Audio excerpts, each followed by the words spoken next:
Hello, now we'll discuss regarding the design of the power screw.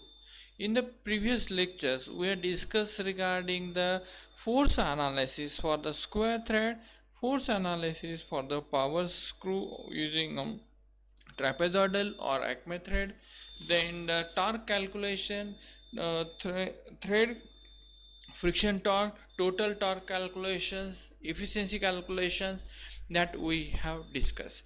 Now we will discuss regarding how to evaluate or how to design the power screw. Basically, there are two types of stresses are available in the power screw, that is the stress in the screw body and stress in the screw thread is there. Now let us see one by one in the detail. That is stresses in the power screw, that is the stresses in the screw body and stresses in the screw thread. Now basically in the screw body there are three different types of stresses will be available, that is the direct compressive stress, torsional shear stress and buckling effect is there. Now direct compressive stress will be evaluated by using a W divided by pi by 4 into dc square. Torsional shear stress will be evaluated by using a torsional flexure formula, that is T by J is equal to tau bar is equal to G theta by L, therefore 16T divided by pi dc cube. Then buckling effect in the screw body will be evaluated by using a JB Johnson formula. Similarly, stresses in the screw threads are there, that is it will be divided into three classes, that is the stresses in the screw thread, stresses in the shear stress in the screw thread, shear stress in the nut thread and the bearing pressure. Now the shear stress in the screw thread is being taken as the W divided by pi dc into T into Z, and shear stress in the nut thread will be W divided by pi into D into T into Z is Z. Z is the number of threads in engagement. Okay, the number of threads in engagement will be evaluated as the H by P. H is nothing but height of the threads. Then PP is nothing but the bearing pressure will be evaluated at W divided by pi by 4 into D square minus DC square into Z. Now we'll see how all these formulations are being evaluated one by one. But basically we should remember the design of the power screw is nothing but only this much slide. That is the design of the screw body, design of a screw thread, design of screw body, direct compressive, torsional shear and buckling effect, and design of the screw thread, that is the shear stress in the screw thread, shear stress in the nut thread and the bearing pressure. Let us say one by one, that is stresses in the screw thread. Now first of all, now it is the screw thread is being subjected into the direct compressive stresses, also it is being subjected to the shear stresses. Now if W is the load which is being applied on the screw and T is the torque which is being applied on the screw is there, then the screw body will be subject, due to this force W, it is being subjected to the direct compression, and due to the twisting movement torque it will be subjected to the twisting movement is there. Therefore three different stresses will come into picture: direct compressive or tensile stress, torsional shear and buckling effect is there. Let us see. First of all, direct compressive or tensile stress, because the direction of force may get changed, therefore it is the compressive oblique tensile is there. Therefore direct compressive stress is taken as a sigma direct is equal to W divided by pi by 4 into DC square. Then where W is equal to load and DC is nothing but a core diameter, then direct torsional shear will be evaluated by using a T by J is equal to tau by R is equal to G theta by L, therefore tau of torsion will be equal to the T into R divided by J, where T is equal to the torque, R is the distance of end fiber and J is the polar moment of inertia.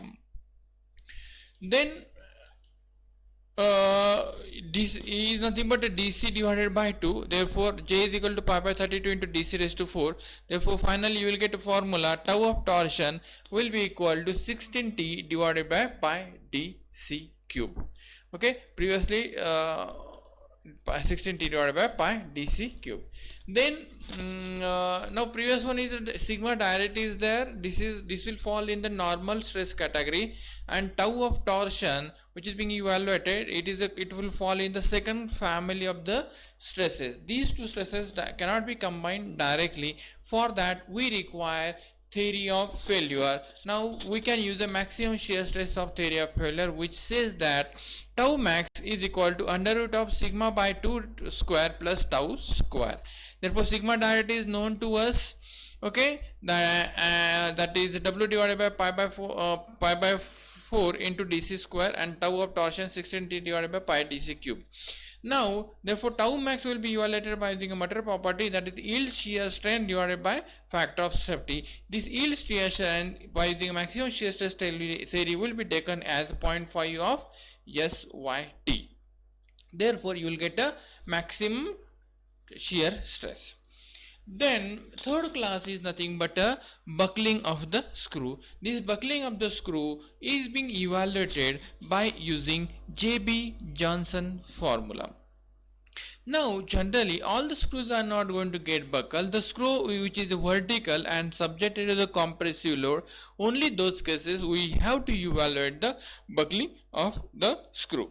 Now that is being evaluated, that will evaluate the critical load or buckling load by using a JB Johnson formula, that says that is pi by 4 into dc square into sigma yc yield compressive strength into 1 minus yield compressive strength into L divided by K square divided by 4c into pi square into E, where C is nothing but end fixity coefficient. Generally the value of C is taken as a 0.25. E is the modulus of elasticity. L is nothing but a unsupported length of the screw, and K is nothing but a least radius of gyration.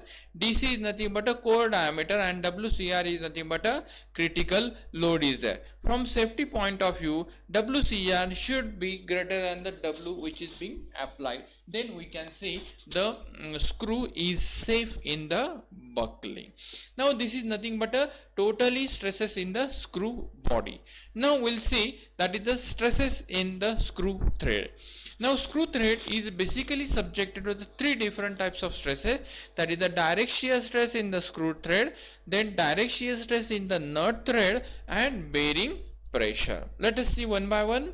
That is the first one, direct shear stress in the screw thread. Screw thread means the portion which is being connected with the body of the screw.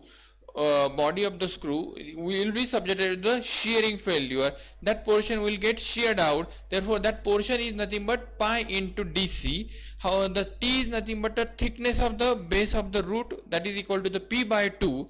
Okay, and Z that is the pi into dc into T will be the total circumference, and Z is nothing but number of threads in engagement. Therefore total surface area will be equal to pi into dc into T into Z. Now we want to evaluate the shear stress, that is W divided by area parallel to the direction of force W. Therefore that area is nothing but pi into dc into T into Z. Therefore where dc is the core diameter, T is the thickness at the base, and Z is nothing but a number of threads in engagement. T is equal to the P by 2 for the square thread, and Z is nothing but number of threads in engagement, that is equal to the H by P.